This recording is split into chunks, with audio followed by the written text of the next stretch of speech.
Hi, ladies and gentlemen. Welcome once again to Ancient Epics, the place where the greatest stories of humanity come back to life. Long before parchment hardened under ink, before monasteries gathered legends into careful hands, a strange and unsettling belief moved quietly across the lakes and forests of Europe. It was said that certain women were not born entirely of the earth. They arrived at dawn beside silent waters, clothed in feathers that shimmered like moonlit frost, and when the sun rose higher, they vanished again into the sky. Archaeologists would one day find ancient pendants shaped like wings buried near lake shores in Scandinavia. Astronomers would trace the great white bird of Cygnus stretched across the Milky Way, rising every summer above northern horizons. Folklorists would notice the same tale whispered in Ireland, Germany, the Baltic, the Balkans, and the Alps, always the same core mystery. A swan that became a woman bound to feathers, and a fate that could never remain on land forever. This was not a simple fairy story shaped for children. It was a memory, older than borders, older than kingdoms, shaped by ice age lakes, migratory birds, and a sky that governed life and death. The Swan Maiden carried within her story an ancient understanding of freedom and loss, of vows broken not by cruelty but by time itself. Her tale survived because it spoke to something deep and uneasy, that some beings, no matter how deeply loved, do not belong to the human world. In the glow of imagined firelight, as sparks rose toward the dark canopy of stars, elders once spoke of her softly. They did not speak to entertain. They spoke to remember. Across the vast lands of Europe, from the reed-filled lakes of Finland to the misted valleys of the Danube, the Swan Maiden appeared in countless forms. Sometimes she was one of three sisters. Sometimes she was alone. Sometimes her wings were white as snow, sometimes silver as frost, sometimes dark as night water. Yet the pattern never truly changed. She descended from the sky at liminal places, lakes, springs, marshes, thresholds where land met water and water met sky. Such places were sacred in prehistoric Europe. Archaeological evidence shows that offerings of bronze weapons, jewelry, and animal bones were placed into bogs and lakes for thousands of years, suggesting that water was seen as a gateway between worlds. In these liminal places, the Swan Maiden shed her feathers. The transformation was not violent or magical in the later sense, but ritualistic, as though the act followed laws older than language. The feathers were not merely clothing. They were essence. Without them, she could walk among humans, her form indistinguishable from any other woman of the village. With them, she belonged to the sky and the long paths of the migrating stars. The man who encountered her was never a king in the earliest versions. He was often a hunter, a herdsman, or a solitary figure living close to the forest edge. This detail mattered. Early European societies placed hunters and herders at the boundary between civilization and wilderness. Such figures understood animal movement, seasonal cycles, and the language of tracks and wind. In some tellings preserved in Germanic and Slavic regions, the man discovered the Swan Maiden while tracking game near a lake known for strange mists and sudden silences, features common to glacial basins left behind by retreating ice sheets over 10,000 years ago. The moment of discovery was never accidental.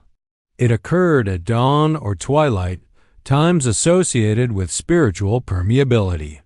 The man concealed the feathered cloak, not out of malice, but through an instinctive understanding that possession of the feathers meant possession of fate. Folklorists have long observed that this act mirrors ancient practices of binding spirits through sacred objects. Control over the feathers created a fragile peace between two worlds. Thus the Swan Maiden remained on land. Life unfolded with an uneasy harmony. Fields were fertile. Livestock thrived. Children were born bearing quiet beauty and distant eyes. In Baltic and Finno-Ugric variants, these children were said to possess an uncanny closeness to water and birds, perhaps reflecting ancient totemic beliefs linking family lines to animal ancestors. Linguistic traces suggest that the swan itself held profound symbolic weight. Across Indo-European languages, the swan was associated with purity, light, and the soul's journey after death. Yet even as years passed, the Swan Maiden never fully settled. She moved like one remembering forgotten music. Songs preserved in medieval Irish manuscripts describe a woman who would pause at lakesides, staring into reflections as though listening for a call beneath the water. This longing was not framed as sorrow alone, but as inevitability. The land could shelter her, but it could not claim her. The feathers, hidden away, retained their power. In some archaeological contexts, swan bones appear in ritual deposits dating to the Bronze Age, particularly near solar-aligned sites. This suggests that swans may have been associated with celestial cycles. The constellation Cygnus, visible along the Milky Way, was seen by ancient sky watchers as a divine bird traveling the luminous river of stars. Its annual appearance coincided with seasonal transitions, reinforcing the idea that swans were messengers between worlds. Eventually, the moment of return arrived. In nearly every version, the feathers were discovered sometimes by children at play, sometimes by chance, sometimes through fate itself stirring what could no longer remain hidden. The Swan Maiden reclaimed her wings. The transformation back into avian form was not described with triumph, but with solemn necessity. The bond to land love and family did not break. It stretched across worlds. When she departed, she did not vanish into nothingness.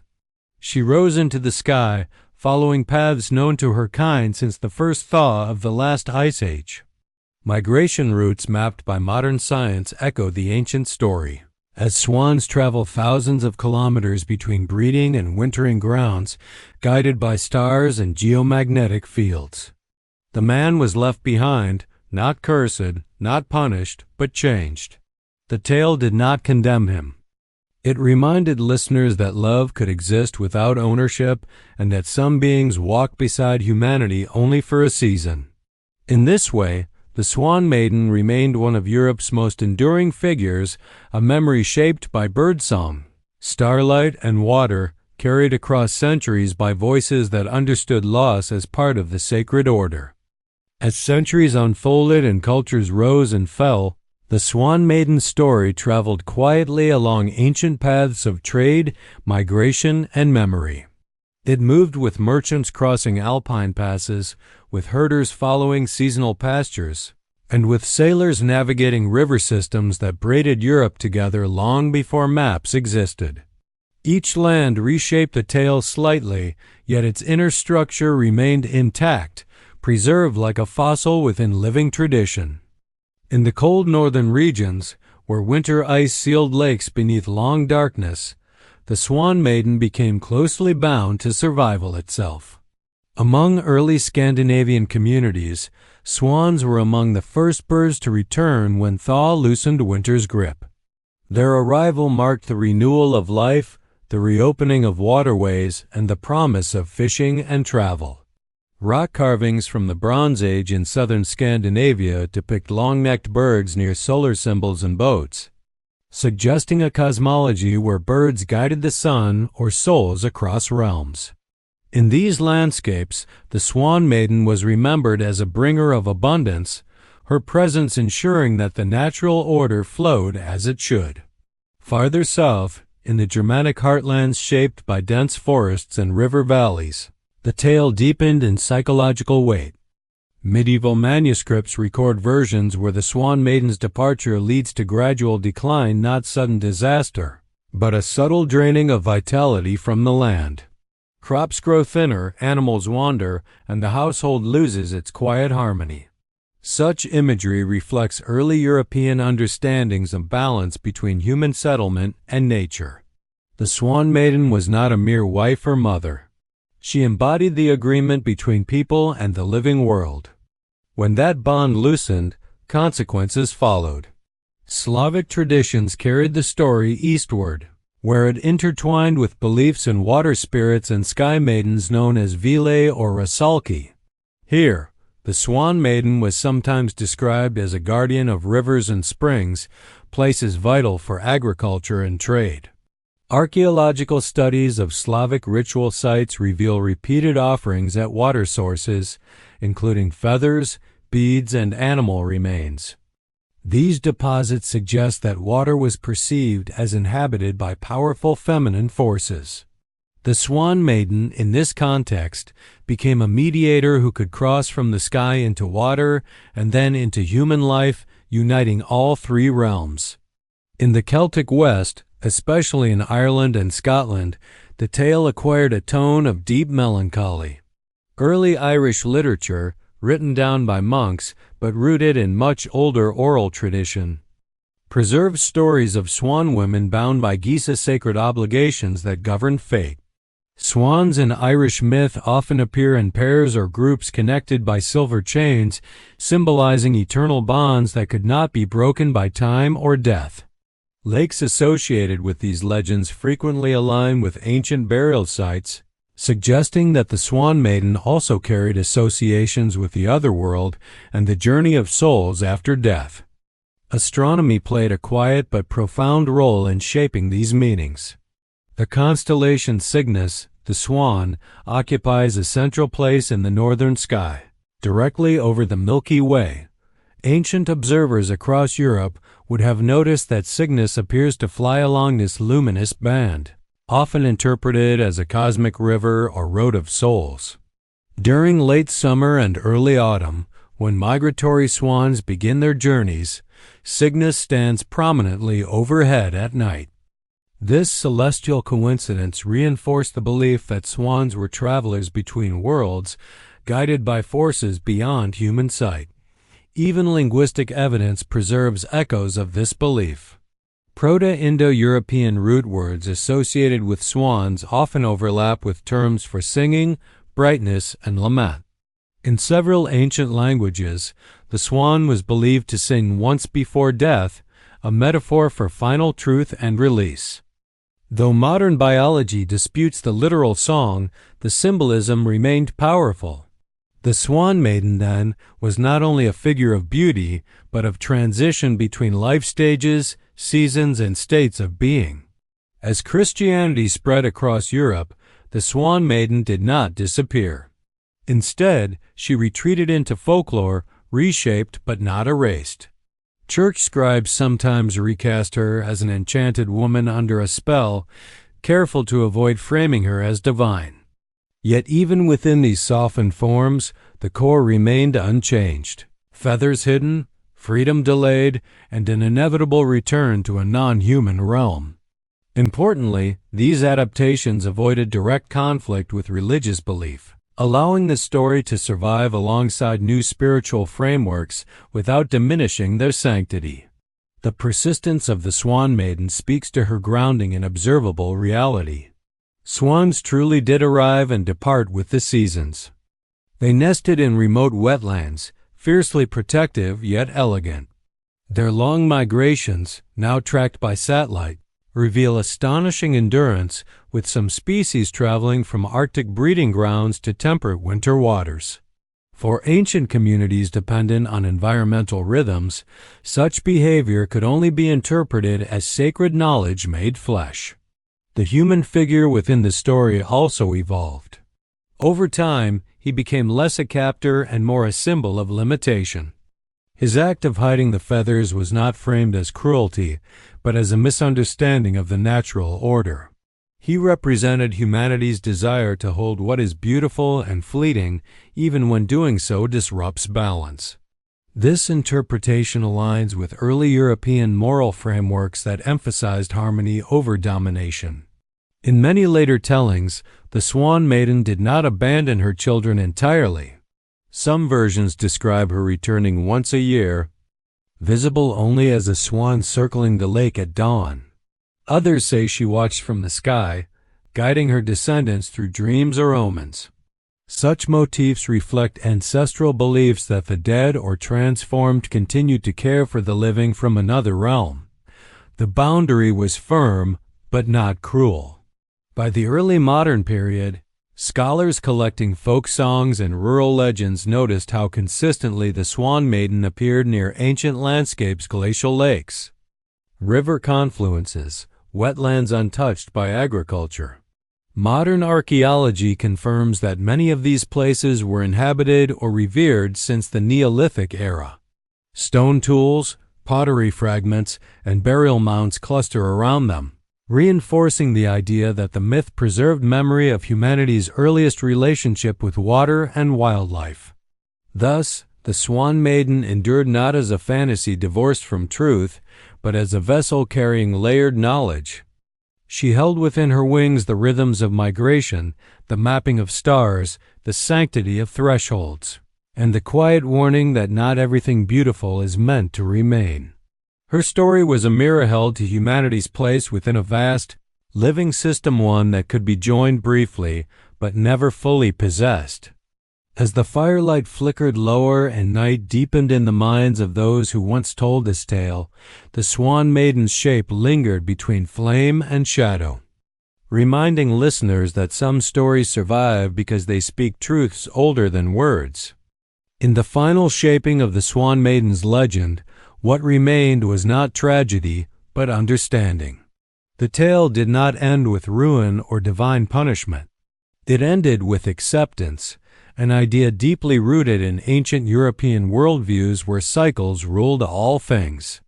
Seasons turned, rivers rose and fell, birds departed and returned. Nothing truly vanished. It merely changed its place in the great pattern. Across alpine regions, particularly in areas that are now Switzerland and Austria, folk traditions preserved memories of swan women linked to high mountain lakes formed by retreating glaciers. These lakes, cold and mirror-like, were believed to be eyes of the earth, watching both sky and stone. Geological studies confirm that many such lakes date back to the last glacial maximum, making them among the oldest continuous landmarks in Europe. To early inhabitants, places unchanged since time beyond memory naturally became sacred. The Swan Maiden belonged to these spaces, where human history felt brief and fragile. In Balkan traditions, the story sometimes ended with transformation rather than separation. The man, unable to follow into the sky, wandered until age claimed him, after which his spirit was said to take the form of a bird or star. This ending reflected an ancient belief that devotion could transcend physical boundaries. Burial practices in the region support this idea, as graves from the Iron Age occasionally include bird imagery carved into stone or metal, suggesting a symbolic journey after death aligned with flight. The Swan Maiden's children, when they appeared in the stories, often became culture heroes. Some were said to found clans, others to possess wisdom beyond ordinary people. This detail mirrors widespread Indo-European mythic structures where unions between humans and otherworldly beings produced liminal figures, bridges between realms. Such figures were not rulers by force, but by guidance, embodying memory and continuity rather than power. Natural science, though unknown by name to ancient storytellers, silently affirmed the myth's structure. Swans are among the longest living birds, with some individuals surviving several decades. Their lifelong pair bonds and strong attachment to nesting sites would have appeared extraordinary to early observers. When a swan disappeared at the end of a season, it seemed a deliberate withdrawal rather than death. This reinforced the belief that swans chose when and where to belong. Even the act of feather concealment gained deeper meaning over time. In later folklore analysis, it came to represent humanity's attempt to fix what is fluid, to claim permanence in a world governed by motion. The feathers were never destroyed, only hidden, because destruction would have broken the cosmic order. Their eventual recovery restored balance, even if it caused sorrow. Medieval art occasionally echoed this symbolism. Illuminated manuscripts show winged women near water, their expression serene rather than distressed. These images suggest that scribes understood the story not as a caution against curiosity, but as a meditation on limits. Humanity could share space with the sacred, but not confine it. As Europe entered the Age of Reason, many such tales were dismissed as simple folklore. Yet the Swan Maiden resisted erasure. Romantic-era poets and collectors, sensing something ancient and resonant, preserved her story once more. They recognized that beneath the feathers lay a philosophy older than philosophy itself, that love does not guarantee possession, and that harmony requires release as much as attachment. In remote villages well into the 19th century, elders still warned children not to disturb swans' nests, not merely out of respect for wildlife, but out of reverence. Swans were treated as guests of the land, not property. This attitude echoes modern conservation ethics, revealing how myth preserved environmental wisdom long before scientific language emerged. Today, satellites trace swan migrations across continents. Archaeologists excavate lake settlements and ritual deposits. Astronomers map Cygnus with precision unimaginable to ancient sky watchers. Yet none of this diminishes the Swan Maiden's power.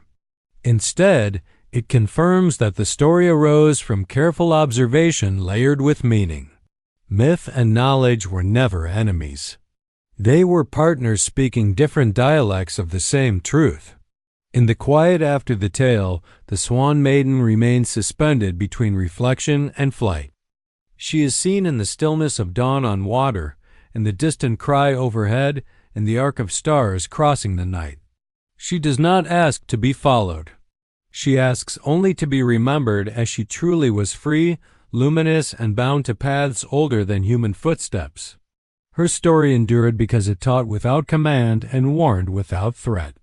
It reminded listeners that some bonds are meant to be cherished briefly, and that letting go can be an act of reverence rather than loss.